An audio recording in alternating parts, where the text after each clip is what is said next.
We are live, Myth Vision podcast. Ladies and gentlemen, we're going to have a blast. I have Pat Lowinger with me. How are you, Pat? I'm good. We are live. Glad to be here. Myth Vision podcast. Got a little echo here. Let me fix my we're going to have a blast. Got this playing on my computer somewhere. I'm good. Glad to be here. There we go. Okay. Now let me find where it's playing. There we go. Okay, how are you doing? Sorry about that. I really appreciate you joining me. And for those who don't know who you are, you're pretty much at this YouTube channel with Biddy Buddha, and she will be on next Monday. Go subscribe if you don't want to burn in hell.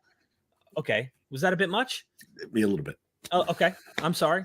If you want to sing Patty Cake and Kumbaya. No, I'm just kidding. Seriously, though, go check out Biddy Buddha. She has fantastic story we're going to be getting Monday. She's covering lots of content. And your recent mad facts about urine. Yeah, people want to know, what did the ancient Romans do with their urine? So I explained to them. It's amazing. It really is. I'm like, you know what? Piss is worth something, it's worth something. So it was, I mean, to the point where the various emperors taxed it because it was so valuable. But and I try to put out a couple mad facts. We have a backlog, but we're going to try to do a mad fact every week. So people, they're short little clips. Yeah, please go show some support to the channels. These are channels that I look forward to working and collabing with in the future, and they have the same interest and goals that I do at Myth Vision. So we have a similar vision on trying to help people have a community of people where when you've left, you still have a bubble. You have someone that you can relate to and talk to who cares about where you're coming from. But there's some really good, interesting content. You'll be hearing more from her on Monday. And is there anything about you, Pat, that you mind telling us? Maybe your education, Okay. That might help when we start diving into this content. So I actually retired from a former career in government service in 2012. Being retired at 42 was a little young. So my wife said, hey, get a job. So I worked in the legal field for a couple of years, didn't really care for it, went back to school and wanted to do something that I could enjoy. Luckily, I was able to do that.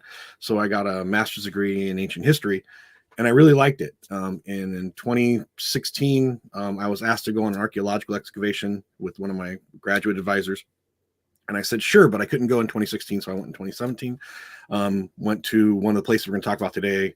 Went to Romania, my first archaeological excavation, and was really just recruited because of some background I had in scale photography to help document the site. Right. And I fell in love with archaeology. And so I immediately enrolled for another master's program in archaeology with the University of Leicester. Took 3 years to complete that. And so I have a master's degree in ancient history and in archaeology, and I'm currently doing research and hopefully in pursuit of a PhD, but it's so far off because I'm doing everything part-time that we'll see if I get it done before I'm 60. So I've been involved with excavations every year, either in Romania or in the UK since then. Thank you for that. I appreciate that. This is your first time here on Myth Vision. I want everybody to know you'll hopefully be seeing Pat more often on the channel. I not only appreciate his scholarship, but also his where he stands in the world that we live in today. Also, Pat, I have to let our audience know we have a membership button now. I'm about to put out a video about this. I did not even know about this. In fact, I've seen it like this join button next to the subscribe. And I've never really knew what does this do? What is this about? So I did some research, me and my wife. And so there's a join button for membership. When we go live, it'll give people special emojis and badges next to their name and things like that. But there's also exclusive material there. And I also have the Patreon. But I want everyone to see firsthand who is worthy to open the scroll in the book of Revelation. And it's not Jesus. Check it out. Look, you're an eyewitness. Okay.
What do you think about that, Pat? Wow.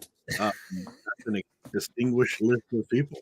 Yeah, they're the names on the scroll the whole time. I didn't know it, but it was all PhDs that are critical of the very book that is describing these things. Imagine that if you actually take the time to really parse it out within a socio-historical context, it unravels on itself. Just open it up. The ones who are worthy are those who are picking it apart. So thank you, Pat, for joining me. I hope that we can maybe add your name to that list at some point, and in future little intros that I have, you're gonna find your name up there. I'm still a little intimidated by the names on that list, so let's just I mean I just now got to the point where in my research I'm occasionally talking to people that I referenced, like when I was doing my first master's thesis, Right. and it's really weird. Like you're like, I'm talking to Dr. Jensen, who wrote like everything we know about ancient Christian baptistries, and Wow. I'm talking to her about the baptistry that I'm researching in Romania, and she's actually talking to me. And so it's kind of intimidating in many ways, but it's I get giddy. I'm 52 years old and I get giddy, so it's good. You're not the only one. There's others that, like Dr. Josh, for example, when he finds out I'm talking to John J. Collins, he's like, Collins, are you kidding me? Yeah. And I'm like, yeah, I'm talking to him on Wednesday. He's like, I think I would just slow him down if I even, like, and he's just, it's fanboy, and, but I did want everyone to know, I'll take your super chats throughout the discussion. We're going to be talking about consecrating churches, and you're going to be giving us a presentation. And when would you like me? Well, discussion. It's right. A picture here, a picture there, but really hanging out and talking about what the heck was going on in the 4th century with the church. When do you want me to pop these super chats up as we go?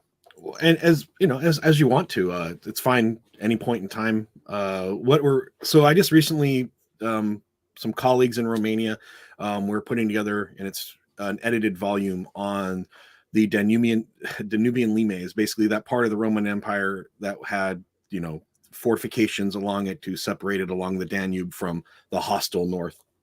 Now, they get less attention in academic press often than like Hadrian's Wall or the German limes, but the Danubian limes were extremely important all the way through the Byzantine period. So I looked at a very small area because one of the things we look at are what was happening in the beginning of the 4th century with the ascent of Constantine and the Christian church, we'll just call it the church for lack of a better term, in these regions, because these were formerly pagan majorities that within a 30 to 50 year period are going to be transformed culturally to Christian adherents for the most part. I mean, there will still be a minority pagan population even in places along the limes, but the frontier was really a locus of transition for early Christians. I mean, we can look at numerous monks coming out of Anatolia, basically, and Syria, today's modern Syria, and flooding their way into the Western Black Sea region. And that's the area that we're currently studying. So I got tasked by the former director of our excavation before he passed to do some stuff. And one of that was look at basically all the consecrations of churches within a small region of Scythia Minor, and how many of them had martyr crypts. And why is it important martyr crypts being established? Because Constantine basically, I mean, this is a broad statement, there are exceptions, but everywhere that there was a dead martyr, he threw a church on top of it. I know that sounds, and I'm being kind of pejorative, but it's like that. He either had bodies exhumed from common graves during either himself or officials that were touring the empire on his behalf.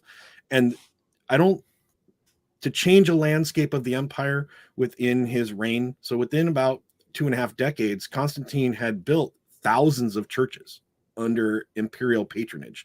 Now, some of those sites were new established. Nothing had been there before. Other places, again, like many of your audience would know, there were the repurposing of, pagan sites. Now these along the limes, what we saw was a mixture of this. And I'm actually looking at a little bit different. Instead of repurposing, I'm looking at the consecration of new ground. And so the chapter I wrote in this book is called Made Sacred by the Blood of Martyrs. How do you take a site that has no other cultural, social context and then transform it into a loci of sacredness within a Christian framework? And so basically it's taking someone that is so important to the faith, in this case, a martyr, who, again, there's miraculous works associated with them. And we can talk about the martyrologies that come later. Right. But these are people that were regionally the holy men of their day, and to build a church upon their tombs and crypts in that case was to make the place sacred. So instead of having, in many other traditions, like among pagans, sites were often sacred because they were areas of wonderment, like, or natural springs. Now we have some of that in Scythia Minor, but what we see a lot is just there's some rocks and there was a martyr buried underneath it, and we're just going to build a church on top of it, or let's dig this martyr up and then stick him in the center of town. They not inside a former pagan site, but literally in the middle of town as a central locus for Christian communal worship. And so it was really this sacredness. I don't want to be derogatory, but this idea that these holy men possessed magical powers or mystical powers, that by placing them there, that power to radiate out from that locus. And then we later have the rise of the cult of the saints, and then, the formation of relics. But that's all part of what I studied, and I just finished the chapter on. But I'm very limited region in Scythia Minor. And for people who don't know what that is, that's that little tip of right on the Black Sea, runs out along the Danube Delta, modern day Tulcea in Romania, but right across is Ukraine. So that's part of the reason, excavations have been slowing down, because there's stuff going on in Ukraine. You're not going to offend anybody, trust me. This channel is a critical one. So everybody was superstitious back then. It's hard to find anyone who wasn't. This is an interesting question to ask, because, well, I got where's it at?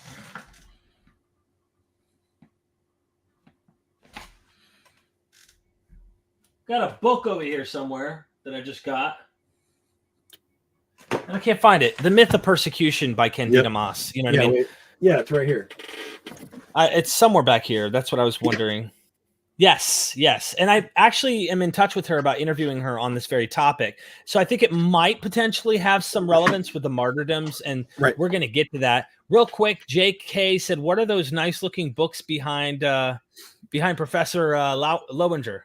Well, so I have a library, and that's one of the things. You go to grad school, you start buying books. So I tend to start with most of them are the Oxford Handbook series. And I got a bunch of junk out of the camera as well, but basically that's where I start my research on any subject. So if you want to study the archaeology, ritual, and religion, you jump into that book and you pull all, because they're heavily referenced. So then you can go out from that point. And it's particularly if you're not really already getting some expertise on a subject, they're good places to start, and they're relatively accessible if you don't buy them in hardbound. I buy all softbound books now because I can't afford them. Rock on. Thank you, Jake, for the super chat. Aaron Colson, big fan of both of you. Thank you both for what you do in helping to educate this community. Thanks, Aaron. Aaron's a big really supporter. That's awesome. Yeah, thank you.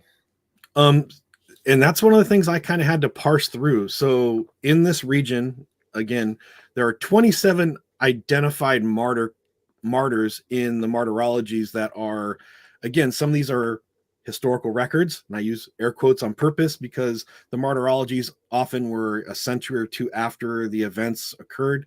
Archaeology is all about ground truthing something, going and digging people up. And so we have that in some cases. And I'm pretty comfortable of the 27 martyrs that are supposedly buried in this region with either crypts and or known grave sites. Typically, there's some issues whether or not they got all of the person when they dug them up the first time. Right. But so of those 27, I'm only comfortable like saying we know about 12 of them. Like there are some that I put in this gray area of, yeah, they're probably there or they were there, but they've been moved. But we've ground truthed 12 of them. Like we found their bodies. Like at Helmiris, we were fortunate. Helmiris is this little, otherwise it's important in the Roman context in the region it was at. It was a Roman fort that was also a harbor, had a town that the town of Halmyris was probably anywhere between 5 and 10,000 people living there. So in antiquity, that's a pretty big civilian settlement. But the fort itself was important because it serviced Roman ships. At this point of the Danube, smaller craft were, you needed to unload your ship here and then take small boats up the Danube because larger boats were too deep, and so the draft they'd hang up in the silt. So we see a lot of interesting stuff happen at Halmyris. And so when you want to talk about cultural transmission and change of religious practices and all this crazy stuff, we really can. And it serves as a good study point of that. But plus the region's just rich, and it's, you drive 5 minutes, you're at the next Roman fort. That's the great thing about studying stuff along the frontier. The Romans were, mile forts are there for a reason. And so it lets us really study what's going on. With the bodies though, that you discovered, and you said 12 of them, we pretty much can give a thumbs up. Is that 12 of them you can say, hey, we know they were martyred, or how confident are we that these are actual martyrs rather than just people who died? So those 12 I'm pretty confident were which persecution they were executed. So let's talk about martyrdom. If we might as well. So I'm a fan of Dr. Moss's book, and she's not the only one that's brought this up. So again, this is important to understand. So we're talking about at Halmyris 2 saints that were supposedly killed under the Diocletian persecution around 290. And their names are Epictetus and Astion. Now, Epictetus was a Greek from Asia Minor, probably southern Anatolia, who came up into the Black Sea region and started proselytizing, converting people along the Roman limes at Halmyris and in the region. He was told several times to stop. Now, what many people, when they hear about proselytization, they think what they think in a modern context, it's someone showing up to your house too early on a Saturday morning asking if you want some literature. That's not proselytization in the ancient world, not at this time period. Proselytizations also included acts of faith and what you could consider civil disobedience. I'll give you an example. It wasn't uncommon. We don't know exactly what happened at Halmyris because we got limited literary evidence, but it wasn't uncommon for Christians, particularly newly converted ones who had a certain zeal that surrounded them, to deny the gods of antiquity, the pagan gods. And it wasn't uncommon for them to do acts of desecration to show the superior nature of their gods. So I'm going to give you one example that is referred to in literature several times. It wasn't uncommon for someone to go into a pagan temple and spit or throw feces at one of the cult statues of Greek and or Roman gods in order to elicit divine retribution. And when that divine retribution didn't happen, then they could prove that those gods were dead and silent and that they were serving the living God because they had been protected from divine retribution. Now think about that argument from someone that believes in a mystical religious worldview. That's a good argument. Right. If my gods are real and I believe that if you defile them, you're struck dead, and then you're not struck dead, your God may have some juice. And so we strike you dead and we make sure that God's... Well, right. I mean, and we don't know what happened at Halmyris, but we do know that these two, one was a monk and one was the priest, but Astion was actually converted. He was a pagan that converted and followed this other guy. But the important thing to remember here is that they had gotten several warnings from the provisional governor, like, stop doing this. They were once jailed and beaten and turned loose. So again, when you talk about martyrdom, you're committing acts of civil disobedience. At minimum, they were denying the state gods. They were going around muckraking, the pagan system, which at that time was the formal state religion. Remember, you're denying the gods that protect the emperor and the army and all these features of the Roman state apparatus. And the general populace is still largely pagan. So you're upsetting these communities when you do this stuff. It's not like Christians could coexist. Right. They had to deny the actuality of these other gods to force their worldview. So they at Halmerius, they were imprisoned at least once. Some indications that probably more than once, probably twice. So they got 2 or 3, maybe as many as 4 major warnings from the garrison commander saying, stop it. Like, it's in the record. You've been beaten, you've been released, you've been told by the provisional governor, you do it again, you'll be executed. So they were finally, after another series of proselytization events, we don't know exactly what happened, but discord was sown. And they were, they were tried and executed. Now, yes, were they martyrs in the Christian sense? Absolutely. But it's a complex story. It is. I like how you're painting this, because if I could just, like, for me, I'm not saying in our modern context, let's not get into modern morals and legal system and all that. Let's think in the ancient world. They were poking the hornet's nest on purpose. Correct. And when the hornet stung the shit out of them, they wanted to go, see, you're a saint. Look at you doing God's work. Or they themselves, it's like me going in front of some other man's wife because she has makeup on. Actually, I had a guy do this who came, and he was some Christian preacher who walked through my neighborhood. He said she was a Jezebel, but he was very derogatory. Now, imagine if I took these knuckles and I made him miss his front teeth. And he went home going, I did it for Jesus. Look what happens in the name of Jesus. And he thinks somehow this is a good thing because of his whole worldview. And in my mind, I'm going, no, you just came in front of my wife. Let's say he spat in her face. Let's add a little bit more to the context, so it's not just words. And then because he violated her, I protect, boom, right? The guy's missing his teeth for Jesus. And then all the Christians at his church are going, hallelujah.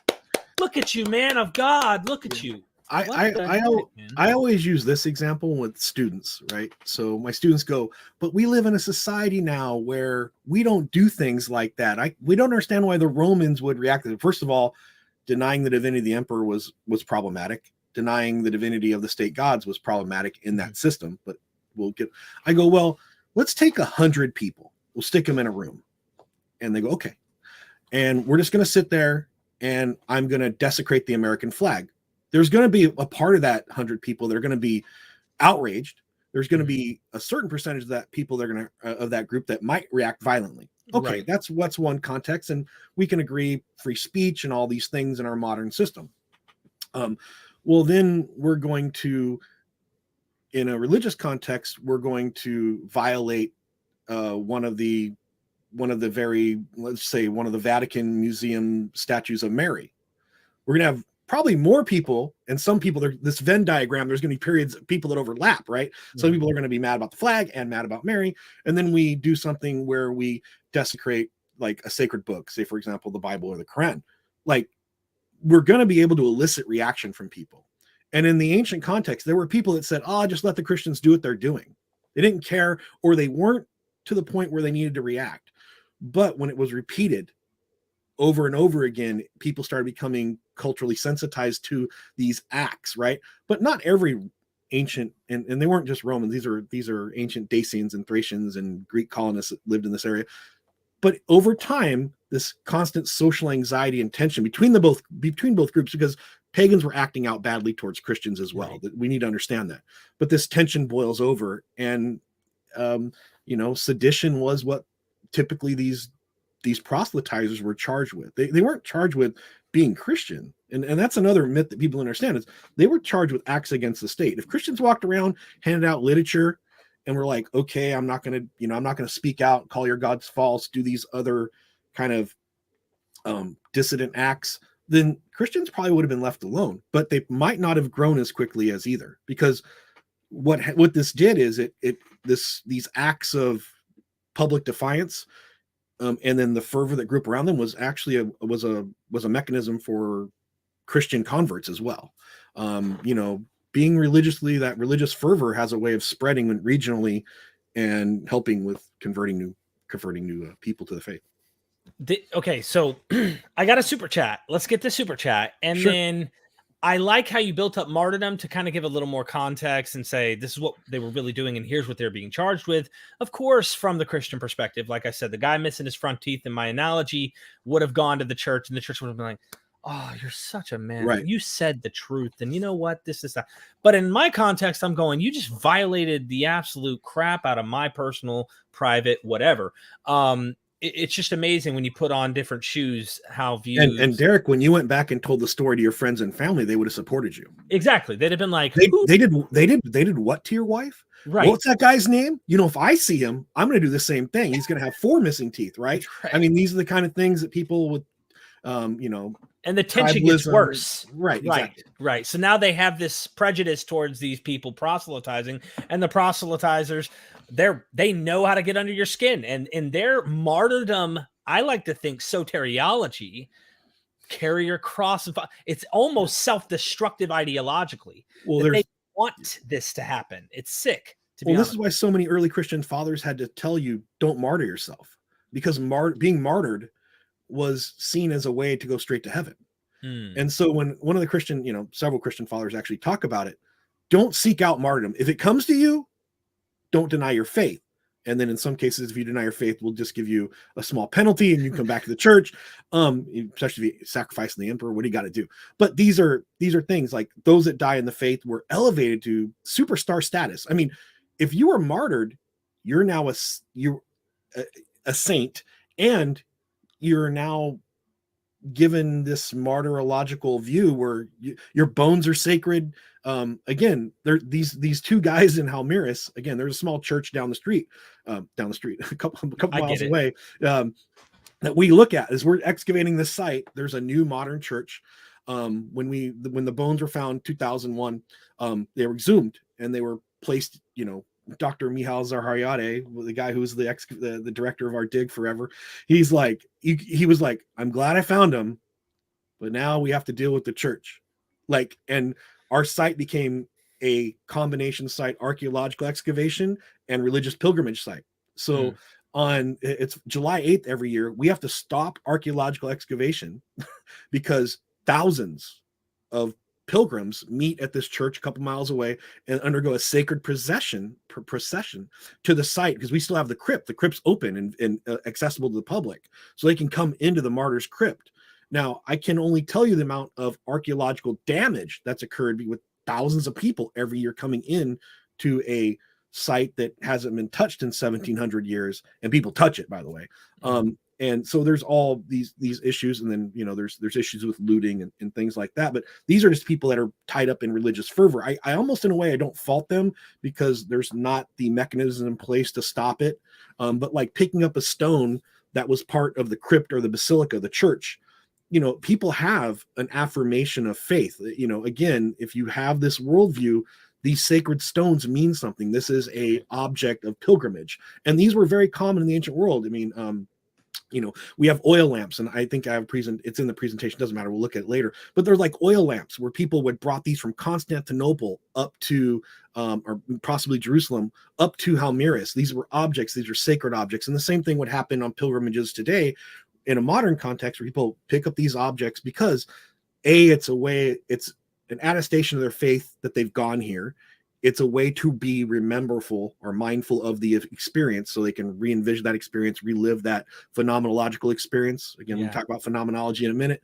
And then taking that object and believing, because they do believe in many cases, that object possesses some sacred aura or sacredness itself because of its association with the church, which was built on top of these martyrs, right? So even though the martyrs aren't there anymore, and they're in their bodies are exhumed and in reliquies. But it's consecrated. It's right. So we're going to get to the phenomenology. I just don't want you to forget. I wanted to bring up one interesting thing in all of this with martyrdom and consecration and holy sites. Don't worry, my friend Doc, we're going to get to your super chat, I promise. I kept thinking about this. Christianity likes to portray itself as a form of humbleness. All right, when we look at the emperors and we see the mighty emperors who are trying to mimic Alexander the Great, for example, in conquering, all right, we would look at that and say that's vanity, but it's still like a pride thing. It's a glory thing. It's I am going to be great. In Christianity, they love to say, and I said it myself, I want to be the least of all, the humblest, right? But there seems to be in this martyrdom ideology within Christendom that there's this like vanity of becoming holy and sacred and having your bones be this and being a saint, and like they're claiming to be doing the opposite, but really in effect are literally doing the same vanity type of thing that the emperors are doing in a reverse way. Would you agree with me? Oh, so I think there's a dichotomy, right? Like, this is the problem, is I want to be super famous for being really humble. Think about that. So good. Right? I mean, I want to be an aesthetic, but I want to be the most famous aesthetic ever. Right. Okay. You know, I mean, those are the kind of things I almost, you know, like with emperors who often have like a manifest destiny attitude. Like I kind of get that. You know, Right. You grow up, you're related to these noble families, you become a general and you start leading armies. I want to be emperor. Well, at least that's like, you know, no one faults Bill Gates, right? Right. Because he put it out there, right? Like, I'm going to be the best, right? But when you say, well, I don't want to be the best, but I'm the best. I want to be the best at not being the best. And You just wanted everybody else to tell you that you're the best. And you go, no. You know, it's that humility. Like, again, you can take that however you want, but that's kind of the nature of self-aggrandizement without having to do it yourself. Like, you know, you run a channel, you're self-promoting, you know, you help, but it always is really good when you hear, well, Myth Vision's great, right? And then you can go, if someone else is doing it for you, you're like, okay, I've made it now, right? Like, because now it's kind of but that was many of them, you know, many of these early Christian martyrs, saints, emperors, bishops, all these people were, yes, I only serve God, but thanks to the recognition and the really nice shoes. Yeah. Doc Pluromana, thank you for the super chat, my friend. What of Constantine's own theology, as he is depicted as a temporizing hypocrite, yet his era shows hybridity, better to view as not uniformly propitious, nor hostile to diversity, despite Eusebius BS? Absolutely. Constantine was a polytheistic Christian, and anybody who doesn't, now, whether or not he portrayed that towards the terminal end of his life, first of all, he wasn't baptized until right before his death, which wasn't uncommon anyway. So that's not necessarily the best evidence for his lack of conversion. But I think what's more important is that he still retained several of the chief titles that were associated with pagan cultic activity in the Roman world, particularly Pontifex Maximus, right? Which had nothing to do with Christianity, had solely to do with the pagan cultic system in Rome. And the fact that he still allowed images of himself to be minted as a divine being or a pseudo divine being, as well as being associated directly with like the cult of Sol and other divine beings as well. Like, if he was this hardcore monotheist that a lot like Eusebius is going to betray him later, then he would have, his first act would have been is, you know, tap on the gavel. We're done with my image being associated with pagan cult activity. Because, you know, by the time of Theodosius, we see that, like, the disassociation of the imperial house with, other than in broad imagery tones, like still using, you know, Nike to represent victory, but largely direct association of the emperors with non-Christian affirmation was pretty much had been accomplished in a relatively short amount of time. Between Constantine and Theodosius, that's the Christianization of the Roman Empire. You go from a somewhat, I know Constantine's not considered too tolerant, but a fairly tolerant system where paganism can coexist with Christianity, to a system where there's, within 60 years, 70 years, there's no coexistence anymore. Pagans are largely marginalized, sidelines, and many of their cultic activities are outlawed. And if you outlaw someone's religion, you're basically outlawing their existence. Right, because their identity is attached to. Isn't Julian the Apostate like the last stand in terms of emperors that are giving it a chance for paganism, in terms of overarching, like, trying to push out Christianity? Yeah, Julian, like, I always go, he was like the guy that came 2 days after the party was over he's got a kegger. He's like, hey, you're like, hey dude, the party was 2 days ago. And he starts setting up, pumping kegs, pulling out his red cups. He was way late. Christianity was already, Julian would have had to been in power 20 or 30 years, which I think was his plan, in order to have any type of rollback. But Julian did see the hypocrisy of many of the state systems, and he wrote about it, and we were fortunate to have a lot of his writings. But I also think he was the counterculturist of his day too.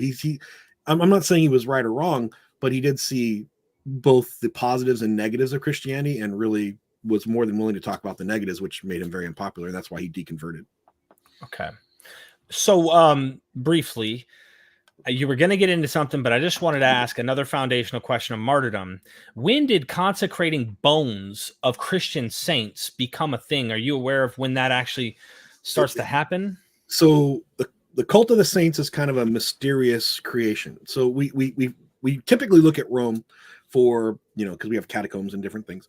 We do know that in the 3rd century, Christians in the catacombs at various periods of persecution were seeing the saints, the martyrs, as objects of veneration, devotion, and ideological worldview. Like, this martyr died for the faith, and they could go down and see.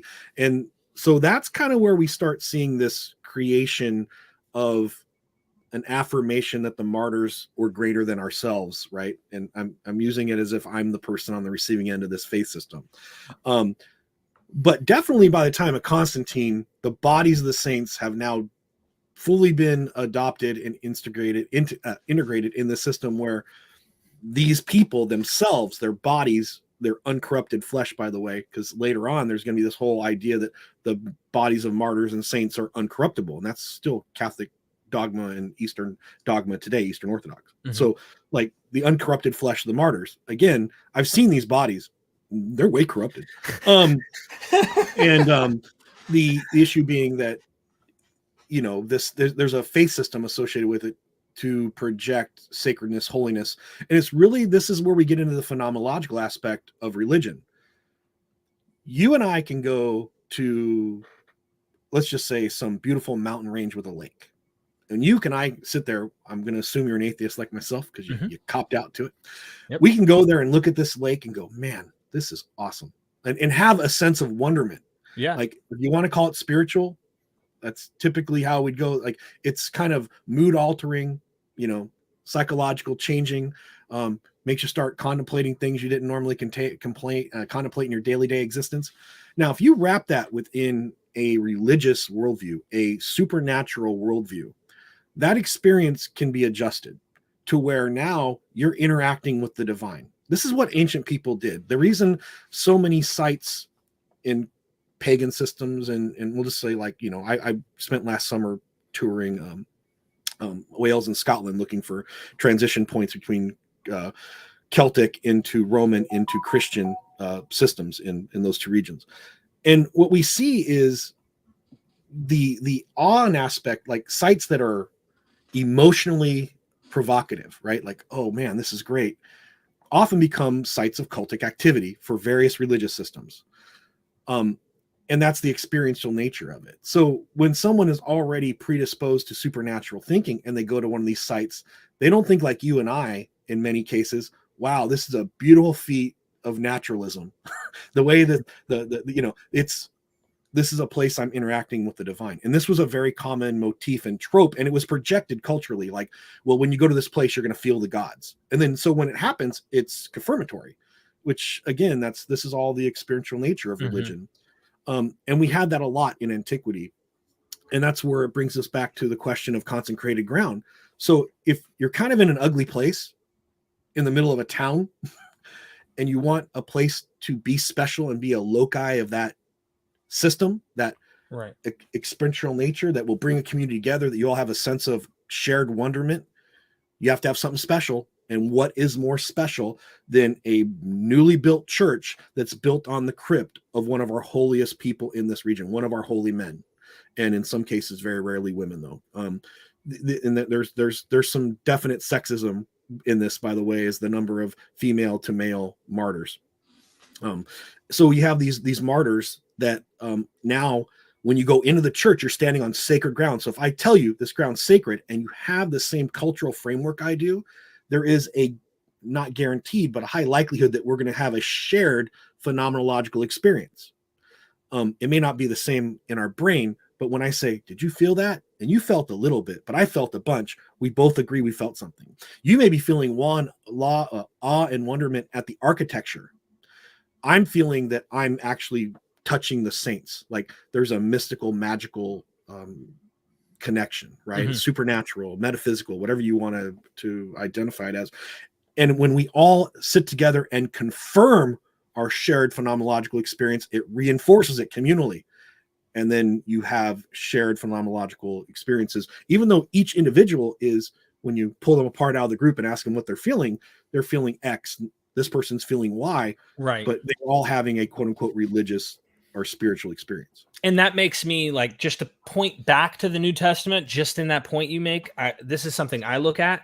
If we grant Paul in 1 Corinthians 15 that he says appearances happened, what someone experienced might have been jotted down as a unified experience of, we had the appearance, but it could have been I saw a vapor, something at the corner of my eye, nothing's there, or they had a tingling sensation. We don't know what phenomenologically happens, but it's probably something normal. And they're so superstitious in everything that they do, the world they live in, right, that they're interpreting data completely different than even modern Christians interpret correct, the data. So when they talk about this resurrection stuff, they are so divorced from the original superstitious mindset that is within these Christian cults that they're wanting to go from 1 Corinthians 15 to he ate bread and fish and he's resurrected and they're touching wounds and all this, instead of recognizing that's probably legend and myth later. And what's really going on is they're having an experience of some sort and they're equating it to he appeared to me. I'm just throwing it out there as a oh no. So what I think, a lot of what the phenomenological aspect, and if you have like 4 or 5 beers, you're not allowed to say phenomenological anymore. I just physically can't. a little Stuff. But when we look at this and we try to understand, and that's kind of what I do. Like, this is like, so as an atheist, I'm sitting there trying to get in the mind. I often try to put on my old religious head. Yes. So, okay, think back when you were a kid and the priest scared you, because that was my experience. So what is it like? Well, if we think, going to Paul, what does it mean to see? In a modern context, it means you and I looking at something. Mm-hmm. In an ancient context, when you talk about spirituality, it was often like seeing, right? So when Paul's saying I saw, is he saying I saw or I saw? Because both terms were in many ways synonymous. To have revealed truth, to have gnosis, right? I almost want to say this too, though, because they thought the heart was where the mind was. Even they didn't even know the brain is where you're. And that's I get the point. That's a good point, right? So right. This is the kind of thing that we're dealing with when we try to interpret how ancient people experienced their world. And again, when you have a shared cultic religious system, it's culturally confirmatory. It's real easy for modern skeptics to sit there and go, well, why'd they believe it? Because if you didn't believe it, you were the idiot. It's like, you don't see that? You'd be like, nope. And now you're the outsider for being the skeptic, because, and to be fair, everybody's been conditioned to understand that that's the cultural norm. And that's why skeptics today still sometimes have a problem going, how do they not understand? We're still a minority, right? And as the amount of magical thinking, I call it, or supernatural worldview decreases, but even religiosity has gone down, right? Like, how much does even the average person believe that's still religious? That index is dropping, right? Like, in the ancient world, it was, their religiosity index seemed to be pretty high. They may have been more religious, and I'm going to get in trouble with many of the Christians that are going to watch this video. Christians were more religious in antiquity, in my opinion. I don't have the data. We can argue about it later, but I think you could make an arguable and a highly likely case that ancient peoples were more religious than their modern equivalents, because they did not have this, cognitive dissonance they had to get through every time when they saw a jet fly through the sky, that there's science, there's technology. In the ancient world, you got sick, you died, because medicine was limited. So your options were to go to your, in a pagan system, your doctor, who was also your priest because he was part of the cult of Asclepius, and part of your healing process, in addition to rudimentary medical procedures, was to undergo a incubation period where you're going to have a divine vision, which is going to help you heal. So when you have that system versus our more modern system, it makes it much more easier to have a much more higher, I don't want to call it credulity index, but if you want to call it credulity index, that's fine. The way I always described it is I think we've become, we know how to compartmentalize better now. And I'll give you an analogy. I read a book, John Knight Lundwall, sorry, we were talking about Collins earlier. John Knight Lundwall talks about oral peoples and ancient myth making. And he pretty much points out that we have the same hardware that ancients had, but different software. So when we started to go from oral speaking, which means you connect dots in places that they really aren't connected in almost everything. So every spring that comes up, you're looking at that star. I use this analogy every time. It's kind of probably getting old. I probably need to come up with some more. But you see the star, you see Venus in the sky, in the night sky, and you realize, okay, now there's fertility. Sex is causing life on Earth. The star brought this power. Well, now that we know, we now have more science. We realize, okay, we were wrong about that. Or why volcanoes erupt? It wasn't Zeus or it wasn't Yahweh. It was tectonic plates that caused the crust to. Okay, now when we've started to compartmentalize and realize answers for these things, the superstition behind them isn't required. So you keep pushing God outside of space and time now, and now you have Christians who say, God is outside space and time, rarely jumps in to show a miracle, rarely. Once some Christians think finding their car keys is a miracle. Others think, well, an amputee. Exactly. And it just keeps going and going and going. So I think you're right. Overall, that's been my experience, but I was very superstitious. I burned all my Pokemon cards when I was a fundamentalist. I burned my Slipknot Mudvayne CDs because they were demonic and evil, and they had songs called "Give me a 555, give me a 666," and I thought they were possessed by demons when I converted and got serious about Christianity. You didn't think that. You were conditioned to respond that way when you had certain emotional. Right. This is. So I always use this example. Dr. Penelope Allison did this a long time ago. She gave a talk, and she was talking about, people asked her about Pompeii because that's where she's big, huge researcher. Yeah. And so one thing people have to remember is it wasn't just Christians who did this. As Vesuvius is erupting, the people of Pompeii and Herculaneum were offering sacrifices to the gods to appease them. They did not equate the phenomena with natural actions. This was the god. So, we can all go to Pompeii today, see the destruction that was wrought by this natural feature. And remember, the side of Vesuvius, we know because there's pictures of it in antiquity, was covered with temples and shrines to the gods. The people of Pompeii, ancient Pompeii in the region, believed they could placate this natural feature through divine worship and a sacrificial system. When it blew up in their face, they hadn't made the gods happy. Mm-hmm. And it's one. And when you start looking at this is across religious systems, Christianity, Judaism. Is that how do we have records of people outside of Pompeii that obviously people who are outside writing about it going, the gods were angry with Pompeii because they did some people, right? Yeah. But their explanation was just it had happened, right? Again, Vesuvius was also one of the sons of Vulcan. He's a god himself. Mm-hmm. This wasn't a big stretch. I mean, right. This was. Now there were going to be some. The problem is many of the people that write some of these accounts that survive were more on the skeptic side of their day, and they're like, yeah, the people should have got out when the first rumblings occurred.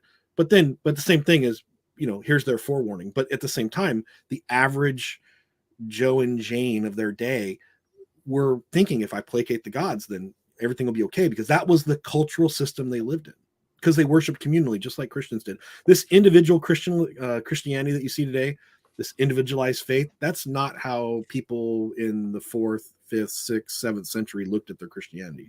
And that's pretty recent. That's post. I really think that doesn't happen until the Reformation, but I'm not an expert on theology, so I'm going to leave that to the theologians. This is very interesting. I'm fascinated with this discussion as it relates to the martyrdom, consecration, talking about how the superstitions played a role and how important bones and the dead were in the saints. being the most humble of all, that's not vanity. But one more thing I wanted to ask you in particular in this whole thing is, isn't this when the rise of these consecrations that you talk about in the 4th century that are like, I mean, they're wildfire. It's going all over the place, right? Christianity's become the legal religion. It's time to stomp out this paganism and make all these holy sites so that we can get rid of the demons and the whatever might be the reason. I'm just saying there's a lot of, let's get the land purged of all the wickedness. Isn't this also when relics start to become extremely, do they have a connection as to why relics as well? Okay. Can you? Yeah. So the bodies of saints and martyrs, let's call them, we're just going to use martyrs, the faithful dead. These are, the body of a martyr, like in the case of Epictetus, the guy at Palmyras, like he was in the ancient world, like, today people go, well, the Vatican has to vote you in as a saint. And there's this process, and you got to have, like, they send out, quote unquote, the Vatican detectives to see whether or not the miracles were real again. Yeah.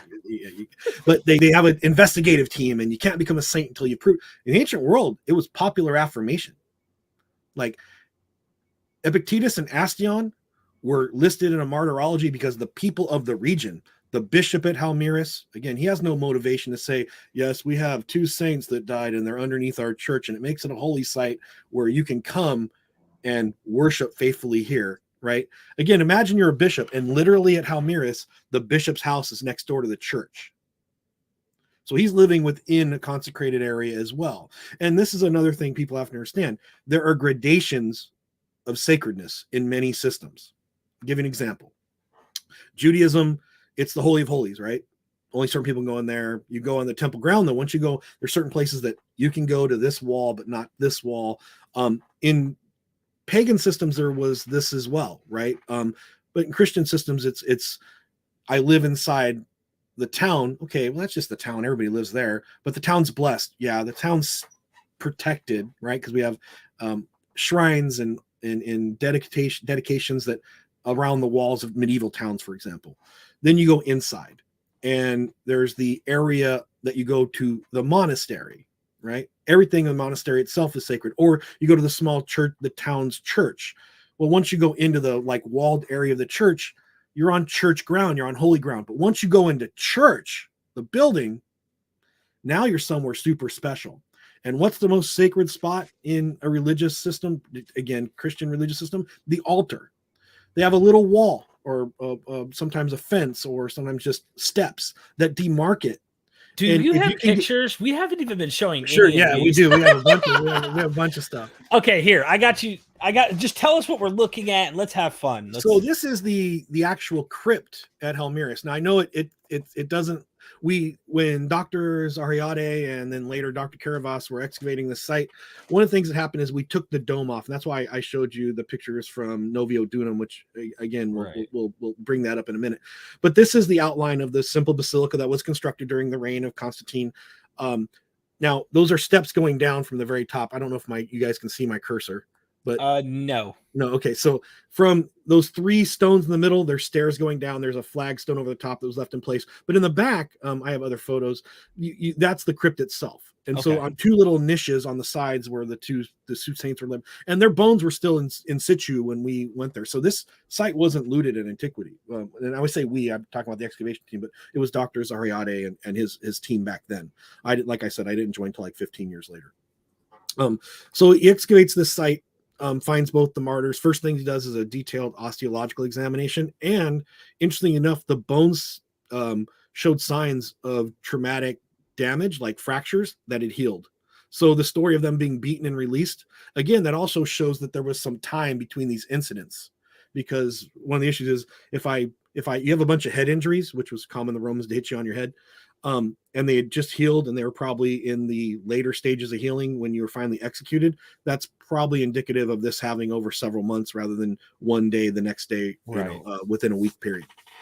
So the osteological examination and then later DNA confirmed that the suspected, and they wrote their names on it was really nice. They labeled this guy's names inside the crypt, which, and it's hard to see, but on the very back, towards the back of the picture, you'll see what looks like a half moon smudge. That used to be a really beautiful mosaic, by the way, or not mosaic, I'm sorry, fresco. And then there was some mosaic on the floor that was all destroyed through exposure. The people repeatedly going in here and touching this. You touch fresco that's 1,700 years old. It's not protected. The oil from your hands and the acids just eat it right off, and that's what happened. But it used to be fully colored. You could see beautiful pink and green hues. But this is what a typical martyr crypt looks like. They're really small, but interestingly enough, you can see the back of the church, right? That's where the altar would have been, was right over the top of where these two guys were interned, off to what would be, if you're looking at this, to your left-hand side, there's a wall. Just before that wall, you see looks like a little mini wall that's kind of got a little curve to it. That was actually the Christian baptistry that was later removed during the Justinianic period. The church was expanded. That's part of my research. And then a small baptismal font was put in a peripheral part of the church. So the church was expanded, but the original baptistry, the immersion baptistry, was removed. And by immersion baptistry, it was like a tub that you had to dunk down in really low, and you could kind of do like a squishy yourself into it to be immersed. But when Justinian decrees the infant baptism, they actually remove the old baptistry and just cover it up, and then make a small font so that for infant baptism, because you don't need as much room. And then that's also the formal sprinkling, or what they used to be called washing, right? So they pour water rather than have to undergo full immersion. But again, that's not until the reign of Justinian, or even a little bit before, but after. But Justinian gets credit for it, but it may have actually been a practice that was adopted either immediately before or immediately after. Interesting. Yeah, and so like the next one. That's looking straight down into it. You can see in the back now, so you can see the paint that was left on the back of it. The two areas, you can see those off to each side where the saints were entombed. See how they go off to the right and the left. Mm-hmm. This was in 02. Now they actually found the crypt in 01 and then covered it because they didn't have, they knew it was there. And this is the one thing you can't let anybody know. This is another thing with people know about archaeology. You see the movies where they have these big crews out there. Dr. Zahariade found this, and he knew what it was, and he didn't tell anybody for a year because he knew it'd be looted. So he's like, yeah, we were figuring out the church will be back next year. And then he brought back a specialized team to do the recovery.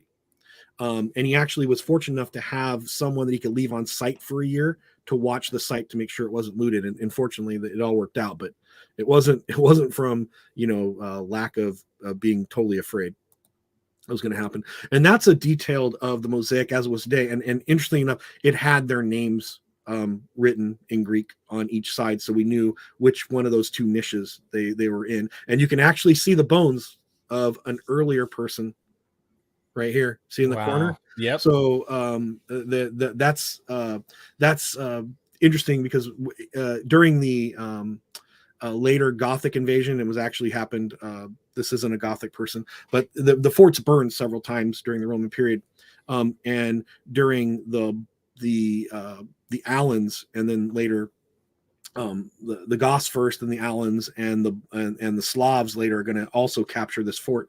They're going to bury a princess in this site. Now, pagan people capture the fort, but they recognize the sacred nature of the site, so they bury a princess, right? That's what we call her, on the site, just adjacent. Now she's at an upper level. So pagans were burying at the site because of the association with holiness and sacredness that they were learning from the locals. Well, this is where we bury our holy people. And they even after the church was partially destroyed, they buried people in pagan contexts immediately in this location. Are they just trying to reverse it's like a reverse curse type thing, or like I think it was an appropriation. They were appropriating the site for their own use. Again, there are other researchers that disagree with this, but I agree with Dr. Zahariade that these people coming in were in a pagan system. You see these big buildings, these architectural features, and there's myths and legends already about the site being sacred, that there were two holy men that worked miracles there. Well, in a pagan system, your God doesn't have to be false for mine to be true. Got it. So there could be some shared wonderment and experience as well. It's not either or. Got Yeah, it. and that's, again, people start thinking from a monotheistic system. If my God's real, your gods aren't. But in a Right. pagan system, that's not the default. They're just co-opting or adopting it, even the whole spiritual aspect. Okay. Yeah, and we do know that the Ostrogoths sacked Halmyrus too. So, I mean, the fort had actually burned almost to the ground several times, then rebuilt. So we have these destruction layers. And I kind of want to let people. So these are one of the lamps. This is known as like a Constantinople 8. You know, we found these at Halmyrus though, and the iconography tells us it was associated with pilgrimages. These were often objects taken when you go into pilgrimage to the Holy Land and brought home as objects that were sacred. Now, I want you to think about this. You went someplace, and sometimes there's other things that were very common. The little flasks where you would get, they were known as like Minas flasks, where you'd fill up with holy water and bring that holy water home. Right. So these objects being sacred and then a place being sacred, but you bought these little tchotchkes. These are what these are. You go to a site, there's some vendor there selling you a lamp that's from the Holy Land and you bring it home. This was very common in antiquity. Same thing with these flasks. You go to these sacred sites and pick up these flasks. And that's why today when people are picking up stones or little pebbles from Halmyrus, I don't get mad because I go, this is a common tradition in Christianity. Picking up an object or getting an object sacred. It's going to the Holy Land today and getting a, I see Christians buy menorah, right, and bring them home because I went to the Holy Land. And again, these are, they attach some sacred nature to it, even though it's just a souvenir. My dad was stationed over in the Middle East before he retired from the Special Forces. He came back with a couple gallons of water from the site that they have right now where Jesus was baptized in the Jordan River. They let him dunk down and get all the water he wanted. He literally traveled on the space, all the way from the Middle East, all the way over here with this water just because he believed it had some value. When I saw it, it looked like algae and just green, nasty, river water. I could have gone down the street to the river we have here and get cleaner water than that. And but it wasn't about clean. that. It has to be sacred. Exactly. Right. This is, we talked about this before the show. So I always think this is interesting. So in the 4th century, Halmyrus is attacked, destroyed, and it's re-garrisoned. But they bring troops in from Egypt. What? So this is when they're first converting to Christianity. Now, you can't really tell from these pictures, but trust me, because they've been professionally, and the curators have removed a lot of the patina and some of the, but these are two bronze cultic statues of Isis and Osiris that were found in the Danube Delta, probably brought by an Egyptian unit that was, again, imagine you're an Egyptian soldier living down in Egypt. Everything's cool. You're on the Nile. And then they're going to, hey, by the way, we're sending you to Romania. It wasn't called Romania yet, but it's Moesia. And they're like, what? Scythia Minor. Where? On the very tip of the butthole of the empire. What? You mean where it snows? Imagine you're Egyptian. You've never seen snow. And the Danube freezes over. It gets so cold, right? So, and you're sent up there probably because you know how to use flat-bottom boats.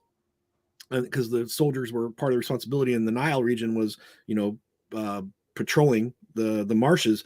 And we do know that they employed flat-bottom boats. We've actually, not me, but other archaeologists have found these boats. And so you're sent up to the Nile, but you bring all your Egyptian stuff with you, including your gods. And so I couldn't get a picture of it, but I was telling Derek before the show, like one of the things we found at Halmyrus was a little statue of an alligator was probably filed down to be worn as a pendant as a protective charm against crocodiles. Because whenever you go into a marshy, if you're an Egyptian, what are in marshes? Crocodiles. No crocodiles in the Danube, but they were still given to the belief system that they had to be protected against these creatures that might attack them if they fell out of their boats. And over time, I think that, they probably learned there were no crocodiles there, but we find all these objects and we believe these were actually deposited in the harbor during the period of Christianization. Basically, it was not okay anymore to have these objects. So we found caches of them. Looks like everybody went and dumped them over. When would you date these objects right here and where? So we know where, but I mean, like, when would this? So they were either deposited sometime between, again, the best estimates we have based on coinage and stratigraphy, probably sometime between extremely late 3rd century, but probably early 4th, sometime probably from the reign of Constantine forward to Theodosius. So we're pretty confident if we said 320 to 370, we'd be pretty accurate. Maybe 380. Wow. You know. Oh man. And it's there's a lot of stuff going on at this site, and it's you're seeing this transfer of religious space as well. People converting. For a while, a lot of Christians, despite apologetics, kind of kept one foot in both doors.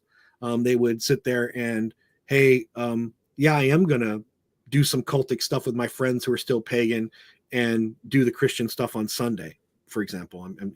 What day they worship on is also in some historical issues with that as well, particularly like Easter. But this is like an idea of, people in communities integrating with each other, and only the extreme positions were the ones that said, if you join the church, you can't. That's a reason that there were so many requirements for Christians to deny so many other faith systems, because there was this problem. There were so many church councils during, once Christianity becomes an allowable religion, think about all the different councils and synods that occurred in the early 4th century to say, what do we do with all the people who have lapsed in the faith, all the people that did all this stuff that we weren't supposed to do? Because if we kick them all out, there won't be any Christians left, because more Christians, in my opinion, were willing to kind of get along than they were to become martyrs. That's why the martyrs were so important in the tradition of Christianity. These people were willing to die for the faith because most weren't. And and again, Dr. Moss does an excellent example, an excellent job of giving you several examples of that. But there are other scholars as well that talk about it. Ramsey McMullen, others have written about this extensively as well. Like we only hear about the extreme exception when typically most Romans who were converts to Christianity were more than willing to kind of go like drop a little incense for the emperor, and I don't have to worry about being beaten. That seems to have been because there was a swift business in false attestation records. You could buy a record that said, I went and sacrificed for the emperor. So if you were questioned by the local authorities, you pulled up your green card and said, yeah, I'm a good pagan. And even if you were a Christian, they left you alone because you had at least done the minimum to prove your loyalty to the state. So, by the way, I could pop the visuals back up whenever you want to switch them, but I was going to ask you about these particular ones. My research with M. David Litwa, like I've been interviewing him a lot, and he's been pointing out all of these Gnostic sects of Christianity that are highly favorable of Alexandria, Egypt, and the gods from there, Isis, Osiris. They just adopt and co-opt or say these are other names for Jesus, things like that, depending on if you're talking about the Naassenes and others. My question is, do you think these were Christians? Probably some form of Christians who were. They're probably converts at some point. I don't want to speculate because we sit around drinking beers in Romania and going, what do you think? We don't know. We're but we have some ideas. I think, given the way they're deposited, my argument, and before his death, Dr. Zahariadeh actually disagreed with me, but I think what this was is we see stashes. What we're seeing is like a bunch of soldiers that are hanging out, that are still doing some pagan stuff, and a commander shows up. And I think there's some social military pressure. Your new commander is a Christian. And he's not a cool Christian. He's an a-hole Christian. And so soldiers go, whoa, whoa, whoa, and they throw their stuff away. Or there's an order, get rid of anything. And soldiers were pretty good at following orders in the Roman world, despite, what people try to make it. And again, as Christianity becomes more and more in vogue, it's more and more socially imperative that you convert anyway.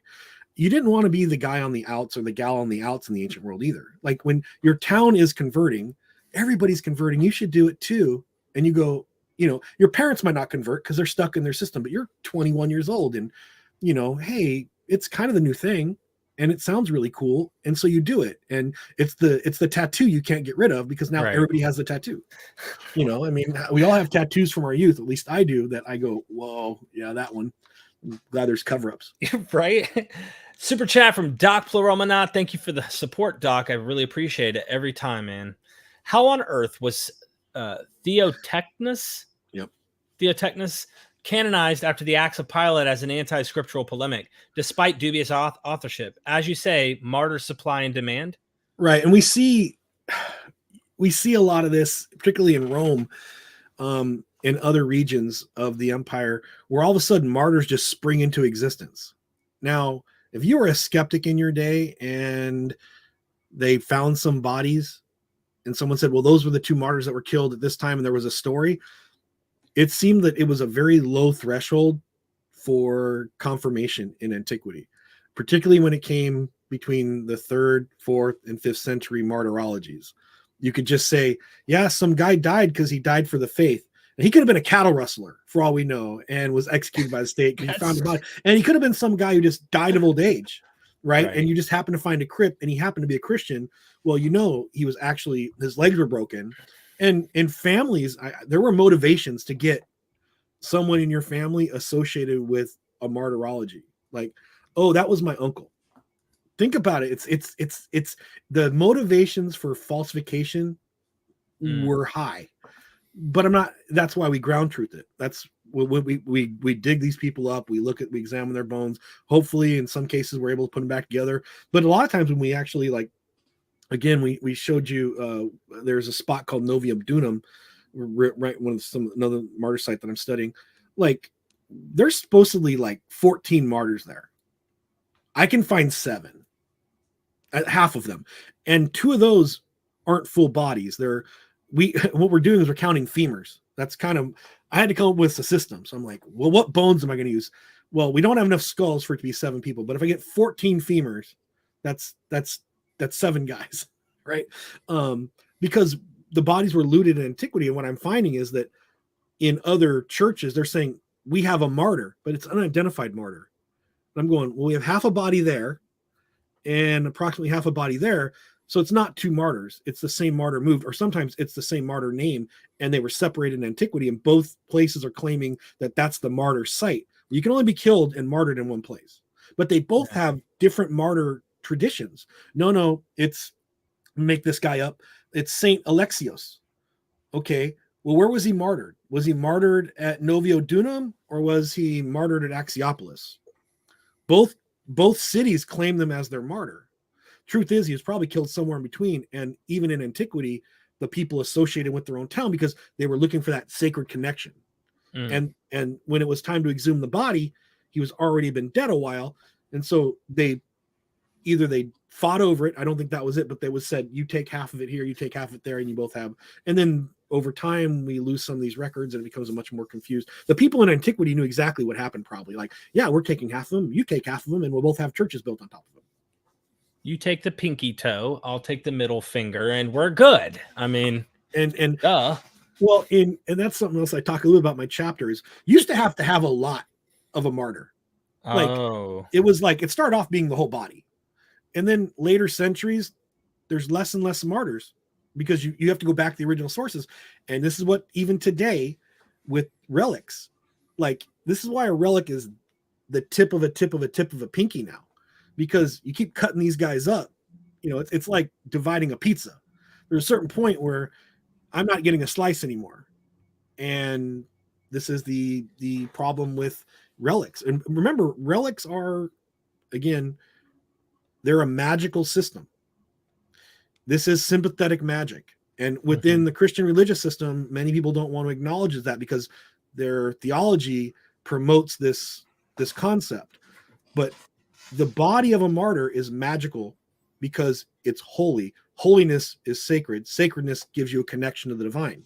So in a supernatural worldview, and you have a faith system. Now, Protestants go, oh, that's all a bunch of garbage because their system denies the cult of the saints, right? Right. But if you're a Catholic or you come from the Eastern tradition, this is a fundamental part of your theology. And it's like, no, you can touch the body of a dead saint and be healed of your disease. You can drink, again, how many stories are we aware of where you go to Rome and there's some broken pipe somewhere in the back of this church that drains through a martyr's crypt for the last 300 years and runs through this old dead body onto the floor, and people are drinking the water from it to be miraculously healed. This happens all the time because it's not the church that's the site, it's the proximity to the saint. The saint makes the church holy, not the other way around. So there's a reason that these sites still do this. In the area I study, there's a site called Silistra, another martyr site. Well, that site has a natural spring that is immediately adjacent to the basilica. So there was, whether or not there's a pagan context to the site that predates the the building of the basilica. I think there is, but I can't prove it, so I can't write it in literature. It's mixed. There's a church built there, a basilica, and the well becomes an important site. The spring has a basin built around it. It becomes a well, but the church becomes a site of sacred healing because there's a martyr built there, and you got a sacred spring adjacently in the same ground, and it's not the old pagan gods, like probably that were already on site, because that's very common either. It's like, hey, stop that well, like Notre Dame, by the way, everybody knows Notre Dame, France, burnt to the ground. Do people know that's actually built on a temple dedicated to Isis? And that there was a spring dedicated to Isis, and there's still a column there known as the Isis column.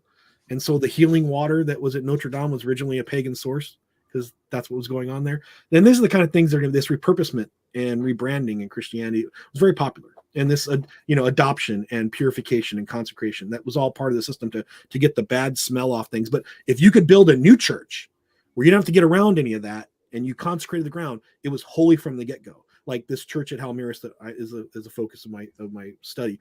Like this church was sacred from the get-go. It was built on top of 2 martyrs. The crypt was it was a whole construction feat. They were executed out and buried in a grave site that became a pilgrimage site even before the church was built. And so when Constantine, either through direct or through decree, ordered this bodies to be exhumed and put inside the crypt, and he may have got the wrong bodies. That's an issue, but the osteology seems to bear out the story. He builds this church. It's from the very beginning. The crypt goes underneath, and then everything is designed to be adjacent to the crypt, which is on the altar was put on top of the crypt after the crypt was completely finished. Then the buildings went up around it. And so it's a central feature of in creating a sacred space. And ancient churches weren't that big a deal. It was the fact that you were entering a spot where the ground itself, the blood of the martyrs, is what made the ground sacred. It was in a way a dedicatory and sacrificial system all in one for the consecration of the holy ground. Wow, there's so much there to unpack. Biddy Buddha's in the chat, and she says, there's a channel I know of that we'll be talking about Christian magic this week. And that channel is this one, I believe. It's by Biddy Buddha. So if you haven't subscribed, let me go ahead and copy and paste the link it is in the description, but just for those who are in the chat, please do subscribe to her channel, and we will be talking Monday as well. So I'm excited about that. I did have one question before we continue, and it was simply what is, I don't know why the name of the church has just passed over my head, went through my head. Like the most well-known Roman Catholic. The Vatican? Vatican, yes. Is it not built on top of one of these pagan sites? And is it supposedly hosting martyrs? I mean, isn't Peter supposedly buried there or something? Sure. So the problem with the Vatican is they won't let me dig there to ground truth it. And that's where, according to, those that want to project, yes, Peter's there somewhere. They won't let you see it. They won't let you try to find him. We wouldn't be able to tell if it was Peter or not anyway. And at least I don't think we would. But there's so many churches in Rome that are former pagan sites that are purposely converted, that you can't walk through Rome and deny that. But that's very common throughout the ancient Mediterranean as well. And so I do tell people, like, when you see a beautiful church and you go and look at it, it's the foundation is pre-Christian, then it wasn't built by Christians. It was repurposed by Christians. And I don't have a problem with it, except it destroyed the beautiful temple, but the temple wouldn't have been preserved. That's something else we need to understand too. A lot of the reason these buildings have survived, these temples that are then later reconstituted back to their older standard. They remove all the later additions. The only reason we still have that temple is because it was being used as a Christian site. Otherwise, it would have been taken for building materials. Like, you got all this marble and great stone, during the Middle Ages, it was like, oh, well, there's that old temple. Take all that stone, and that's why so many of these sites have been looted to ground soil, because it was just easier for building materials. Just my buddy Soren in the chat says, can you go a couple miles up the road and die? We already have a thing going here. It's just well, and the great thing about bodies is you can transport them wherever you want. So let's look at so this is the this is a crypt that has 5 saints of it. I kind of want you to know what some crypts look like, right? Right. This is near Novio Dunum, actually about 5 miles away, and there were 4 saints that were found. And the great thing is we got bodies in this one. This is another unlooted site. But this is the other thing too, is these crypts in antiquity could be accessed by the church staff, if you want to think of it that way. So there were stones and capstones, and the great thing about this particular 1971, when this was discovered, the Romanian government at the time had the resources necessary to do this the right way. And for the most part, the archaeology was fairly good. I mean, I have some problems with some of it, but you see there's an entryway down here. The church sat on top. You see the basilica outline. You see where the floor would have been in proximity. That dome there, that again, that's part of the crypt feature. Directly over that, just adjacent in front of that dome, is where the altar would have been in antiquity. So this gives you a really good example of how important these sites are. These crypts were not huge. They were fairly tiny, but they were accessible. And people are still today, like, I use this picture on purpose. There's a reason there is an icon there with a candle. This is still considered a sacred site today. And yes, it's a museum, but there are people that pilgrimage to, the bodies have been removed.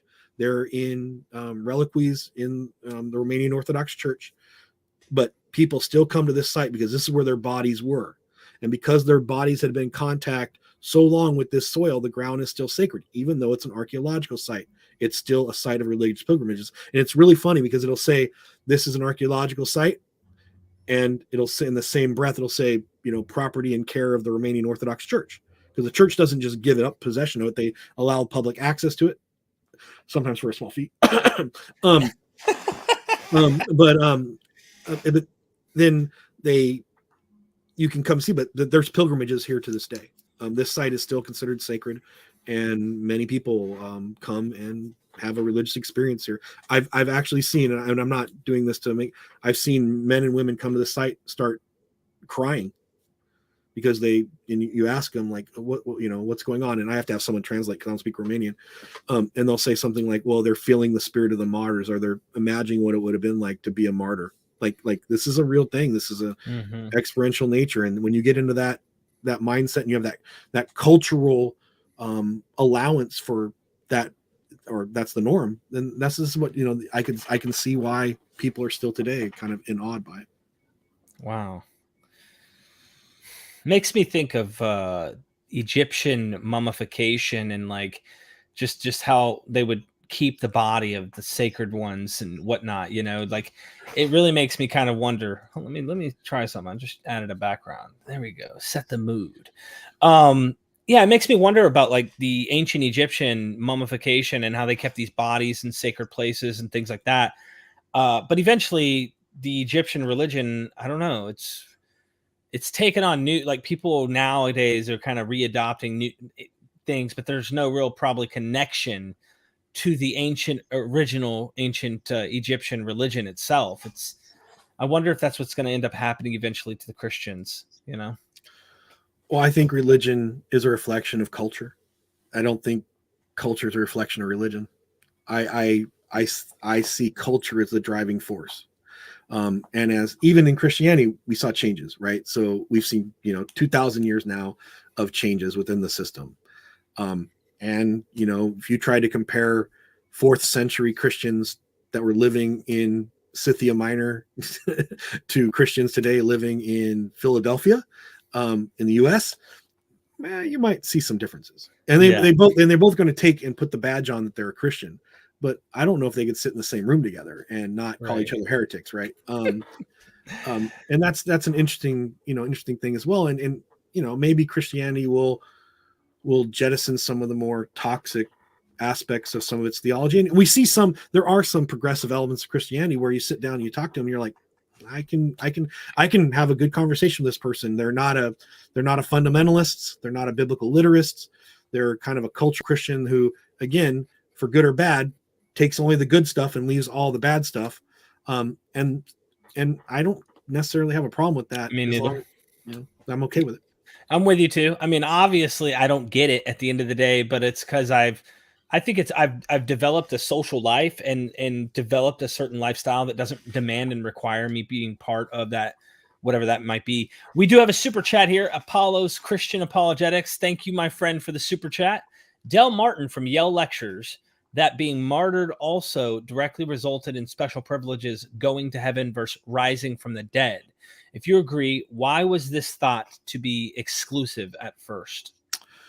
So yeah, and there's some, again, the scholarship's divided on it, but it appears that at least in some, remember, Christianity wasn't a united front, that sometimes being martyred was direct ascension, right? Like, so this concept, there was also, discussions about what happened to martyrs after their death among various early Christian, if you want to call them fathers, but early Christian writers. So yes, there is some, what the preference was, like what the privilege that you received seemed to vary. I think Dr. Martin makes a pretty good argument that it was this going directly to heaven, like straight. And as far as resurrecting from the dead and when the resurrection occurred, that was still being worked out in Christianity during the period of the martyrs. No, I know by modern standards, well, are you a first resurrectionist or are you a second like are you a rapture, pre-rapture, post-trib, all that? Yeah. Like that's all later. Like early Christians, early Christians, particularly in the 3rd and 4th century, they had been Christians for a while now. It's becoming a cultural experience. They weren't waiting for the rapture in the same way that like the Pauline Christians of the 1st century were. Right. Or the return, right, of Jesus. Like, so even culturally within 3 centuries we've seen a shift. That's the reason that we see the institutionalization of these religious systems within the Roman Empire, because again, for something was supposed to happen right now, it took a lot of right now, and it's still going for a long time. I mean, this is according to Webster's, we should change the definition of immediately, because immediately means soon. Like soon doesn't mean soon when you're talking in a theological context and in a Christian tradition. But this was part of the reason that we see changes. Well, no, they're going straight to heaven, right? These martyrs go straight, or they're going to be first fruits of the resurrection. And again, this develops, and it's not uniform across Eastern and Western Christianity. And even within regions, we see some variation in beliefs, even in the 4th, 5th century. It is interesting to see that development take place, because I was shocked to find out the New Testament taught certain things like soon. You said something, or they're not on a united front, and there was a comment earlier, literally, we are the united front of Judea. You remember Life of Brian? Yeah. No, we're the people's front of Judea.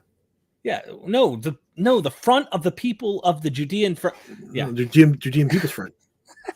Thank you for that super chat, Apollos. I got one more here, and then I do want to give us a plug here, shameless plug again of the channel. Doc Pleuromonot, is early martyrdom partially an exaggerated church invention? Even in Contra Celsus, Origen only mentions a few engaged in a struggle, and who can be easily numbered. So I am very persuaded by scholars who have really dealt deeply into martyrdom. Not my area of expertise. I like finding where the martyrs are buried and digging their old bones up and figuring stuff out. But I think martyrdom is exaggerated to the point that we need to re-examine the entire concept from a historical perspective and not just give deference. Like, again, right. Dr. Moss is a good example, because her book was, she wrote several articles, like academic publications, which if you have a chance to get, you should. Her book is a popular read for those that are interested in the topic. Mm-hmm. But like when you start, like the people she cites and you start getting into the collective scholarship on it, there's huge reasons for concern that is a historical context. We've accepted this narrative so long and it hasn't been challenged, because when you actually dig into the source documents and the archaeology, it looks like it's extremely exaggerated. Like I would say on magnitudes of order exaggeration. And I'm not using that term lightly. It's not like we have half as many martyrs. We probably have at least one order of magnitude fewer actual martyrs than is projected. And I would say possibly several magnitudes of order. Wow. It's almost like the Exodus. If there was a kernel Right. You know, we're supposed to believe 3.5 million people with women and children and their families left. Come on. And not everybody who was declared a martyr we know was a martyr. And that's been verified in the historical record as well. But then there are all the unnamed martyrs. Like, example, if it's true, if Christian sources from the 5th, 6th, 7th, and 8th century are true, then there should be thousands upon thousands upon thousands of Christians that were executed just in the Colosseum alone. Right? Right. But where are these? Everything written hundreds of years later. We don't have source documents from the period. Right. But were Christians killed in the Colosseum? Absolutely. Highly likely. I mean, I'm not going to say for certitude, Right. but I believe there were. I think Right. we have enough evidence to confirm there were. But what we're using to confirm is that there were very few. The spectacle was pretty small. Like, even though Nero kills dozens of Christians, maybe as many as 100 or so, we really don't know. Like, that was an extreme act. Like, it made the historical record from pagan sources going, yeah, he was kind of wrong for doing this, right? Like depending on, how you want to interpret different sources that talk about it. Right. But this is the issue. Like, if there were tens of thousands of Christians executed, why isn't this showing up as robust in the historical record until centuries later? And it's like, maybe because not that it didn't happen, but there were fewer. It was still a spectacle that many people, Romans didn't like. They didn't like religious extremism. I know that sounds weird. And so if Christians were just being mellow, it probably wouldn't have been. And I think most Christians were fairly mellow. I think it was a small sect of Christianity that was much like today. There were your extreme zealots that kind of pushed the proselytization and the open sedition, and it's not really sedition, but the antagonism towards the state religious system. And that's kind of where we get it. And so when Roman soldiers drug out a bishop and beat him to death for doing what, again, by modern standards was something he should have been allowed to do, but in the system which they were living, they weren't. Right. You weren't allowed to do what you did. And so that person, in a Christian context is a martyr, but how many of those do we actually have? Not every bishop that died was a martyr. But it's always like, oh, he died as a martyr. Well, where's our source? We don't have one till the 6th century. So we have 3 centuries of verbal oral tradition that some guy in the 7th century goes, well, what happened to the bishop of this church? Well, he died. How did he die? Well, he's a martyr. Again, I learned a long time ago reading Herodotus that historians, when they don't know shit, make stuff up, because he did. And so if you're a Christian, your projection is going to be Christian. Herodotus was mythology that were culturally affirmative. Herodotus said, oh, the gods did that. Oh, great investigation there, buddy. But that's how he filled in the gaps. Right. Right. So. I actually saw you talk to Neil recently, and I popped up that book 4, 96 through 98 part about Zalmoxis and whatnot. Yeah. I just think it's interesting and shows you how superstitious they were, that they were like, all right, grab his arms, grab his legs, and let's throw him up. And if he lands on the spike, then good. If he doesn't, then we got to get another person to do it. Someone's dying today, baby. And it's like, what this is just how I think ancient superstition. Well, and again, that sacrificial system, and that, again, we always go, well, that's so awful that they sacrificed a human. Well, they weren't claiming him to be the son of God either, right? Like sacrificial systems were sacrificial systems. Mm-hmm. Now, Zalmoxis's cult, again, you're getting it from a Greek perspective. Now, how do we know that wasn't a prisoner of war? Because again, these contexts matter, which we lose in historical record. But there are many, many cultures that took defeated enemies and either killed a percentage of them ritually, particularly captured people, or, between enslavement and then what we call ritual killing. And this is where it gets really muddy. Like, if I conquer you and I'm sacrificing to my gods, and then I send my soldiers to take the prisoners and kill half of them, particularly the ones that are wounded, is that a military context? Yeah, well, they're wounded. They have to, we can't afford to take them back with us. right, as loot. But at the same time, I'm making an offering to Jupiter Optimus Maximus for having us win the battle. At the same time, I'm telling you to kill our captured enemy. Like, there is some adjacent ritual context to that. Is that human sacrifice? I'm not willing to go that far, but it's all within a system, right? That where you got to kind of start parsing through it. And in some cases, it's direct human sacrifice, and so you gotta be willing to examine it. And again, I'm not convinced that every act of military decimation was in a Roman context was religious, but political and religious had a very interesting nexus in the ancient world. That's well put.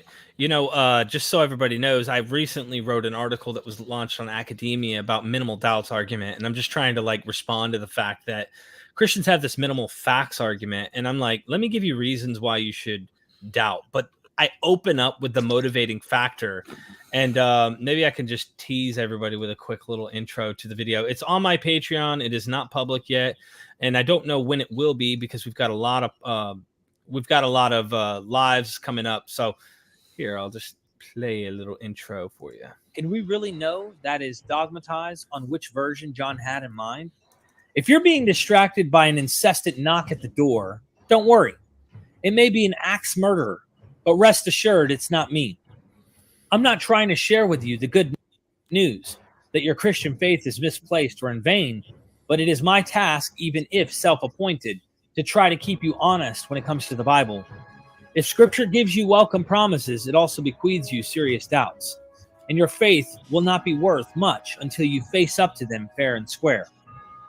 I must admit, also, I left out in particular the Acts situation in Acts chapters 9. Let me see. So at the beginning, Been a blind fool.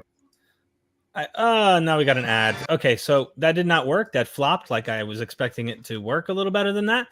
Long story short, I open up with, I'm not, I don't have people knocking on my door saying, hey, listen, I have a Lord and Savior, Romulus Quirinius, that I need to tell you about, and he ascended on high, and there's an eyewitness. Look, read Livy. And, I open up with this whole, but because Christians do actively participate in these acts, going to your door, proselytizing, trying to make you feel guilty, ashamed, give you the whole Ray Comfort crap. Have you told a lie? Oh, guess what? That's permanently stained on your metaphysical conscience. You're screwed now, buddy. Now you're in my trap, and now you have to accept my whole worldview to escape the BS that I'm giving you. I'm creating a problem and then giving you a solution to the problem that you never really had to begin with. And I kind of take and want to undermine all of that and say, just looking at the Bible, just looking at the Bible, why we shouldn't believe, why we should be very cautious and say, I don't really know, at the very least, Well, the best documented apotheosis we have from a historical perspective is Caesar. Julius Caesar. We can put him in the historical record, 100%. Right. We know how he died. Right.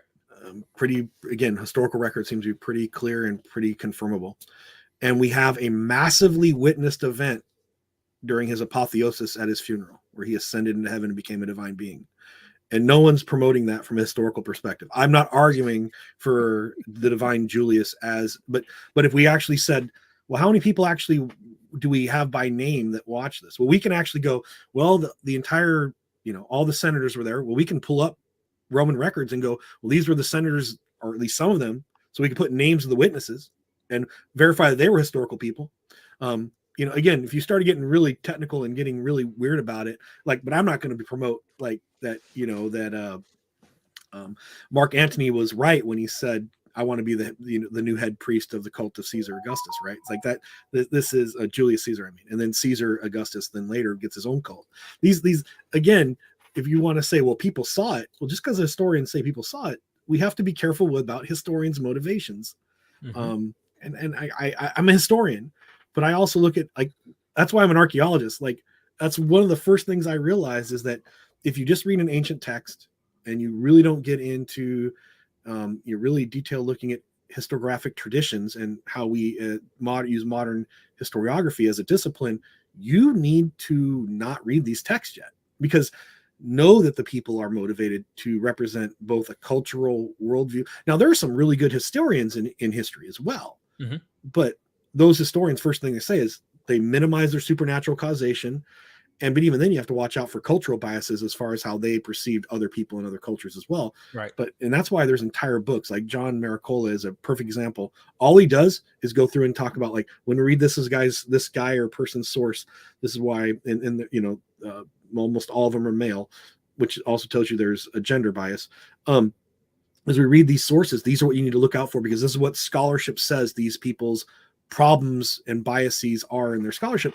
And it's, the introductory book on just Greek and Roman sources, like 1,000 pages of read this book on 1,000 pages before you go and read like Livy, because you need to know what problems are with not just Livy, but other sources that were contemporaneous, following after, and were preceding him. So these are important things. That's why you take entire classes on it in grad school. I love this. Pat, thank you for your time. Thank you for giving us reason to go and become martyrs ourselves so that we can be the most humble. We're going to have a competition, and all of us are going to see who's the most humble martyr of them all, because, this isn't vanity. I'm not doing this for attention. Please don't put my bones in a certain place and consecrate it so thousands of other Christians will come by and think I'm holy and sacred and I can go directly to heaven. Screw you guys, Screw you guys. Well, I'm going to pass on martyrdom. I'm going to go with just digging them up and, seeing what we can talk about the archaeological record. You're not a zealot. I get it. Oh, no way. I'm the back of the bus kind of guy. I'm like, I'll when people are jumping off the cliff, you go ahead. I'll watch. I'll root you on. It's your right to jump off the cliff if you want, but this guy's staying here. So, but I do think it's important to understand this was a phenomenon in Christianity that deserves introspection. Like, I think we need to know what helped shape Christianity, studying martyrs, cult of the martyrs, cult of the saints, early, trying to parse through what we can discern as actual historical fact within martyrology is important, because if we can discern that, 10% of martyrologies are correct, we can also gauge the amplification in history as well. Right. Which, again, that it goes back to how many of them are actual versus just projected. Wow. Good point. Moses was the most humble man on earth. Moses wrote that. Yep, that's true. That's a fact. If there's anything we know, that's a fact. Yeah. So tell us about Biddy Buddha's YouTube channel, your appearances and stuff. So I co-host a show on Biddy Buddha's channel. She's nice enough to have me on. And we really want to talk about belief systems, help atheists and skeptics and agnostics and other people of other faiths that are kind of like positive in their worldview. We don't like having too much toxicity on, but we want to basically explore belief systems with people so that as someone who doesn't have that faith system, you can come and kind of learn a little bit about it. Like, this month is the month of magic. We're talking about different magical systems. We had a couple modern practicing witches on, so people in the audience and ourselves could ask them questions about, what do you believe? Why do you believe it? And talk about, what's your worldview? What brought you? In both of the cases we had, both these people were converts from Christianity, or at least culturally Christian. One was a direct convert, one was kind of adjacent. And what do you find about your faith system, your belief system, that enticed you into it? So trying to understand why people think the way they think. Now, I don't have a faith system. Again, I'm an atheist, but I do find it incredibly insightful to talk to people in a non-hostile, non-argumentative way so that everybody can kind of learn, they believe this, right? And when you talk about modern paganism or some of those systems like Wicca, people go, I don't know anything about it. Well, you can either get hostile and read the Wikipedia page, or you can just talk to someone and engage in dialogue. And I think that actually helps. Not that I'm going to trying to convince anybody over to that system, but it's important for us to understand. And then where we have shared social goals, that's important to project it as well. I don't believe in this, but I do like the fact that, quote unquote, pagans are pro LGBTQ in general. And, and some of these systems have more formal platforms. Paganism is not really a good one. Like Satanism would be something we could talk about, like non-deist Satanists, right? Like what does a Satanist believe and why do they believe it? Right. Those kind of things. Yeah. And this is just starting. You can tell her channel is newer, so it's going to be growing, I'm sure. And I hope people will go subscribe to it. I did post a link in the chat. So anybody who wants to go and learn more, Pat, you really have a broad spectrum of knowledge and you've been insightful. And thanks for having me on. I want to do this again. I really do appreciate you. I hope everybody in the chat goes and subscribes and you enjoy this episode. Any final words for our audience? Final words, and then I'll go. Thanks for having me on, Derek. Great host, very gracious, accommodating my schedule, by the way. The other thing is I do have a book coming out this year. I'll get to an exact date. The title is Betrayed, the Orthodox Subjugation of Women in the Early Christian Church. What? Yeah. And as soon as that's out, I will send Derek a copy and I'll let you read it, and I'll have you back on the show if you have any questions for me. Thank you, Pat. Ladies and gentlemen, and everybody else, never forget, we are Myth Vision.